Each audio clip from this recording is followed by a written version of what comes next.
За өнөөдрийн онцлог үйл явдал гэх юм бол сүүлийн 5 секундэд топ 3 байр бол ерөөдөө солигдоод ерөөдөө маш өрсөлдөөнтэй боллоо. Тэгээд маш олон өнөөдөр одоо арга барилтай хүмүүстэй бүгд нэгэн дээвэр дээр цугулсан ийм гайхалтай бас өдөр болж өнгөрлөө.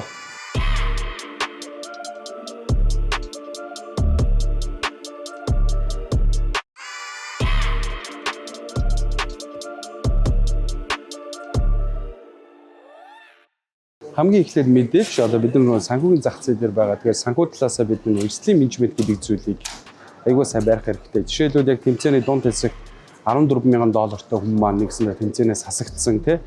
Нэг арил чанараа $5-6,000 алдсан ийм кейсүүд байгаа. Тэгэхээр тэр маань бол эрсдлийг маш өндөр тавьсан, өндөр лоттой ингээд арилжаанд орсон.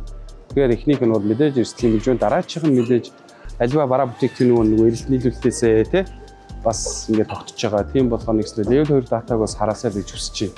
Ерөнхийдөө яг бодит лааны цаана юу болоод байгаа юм бэ те?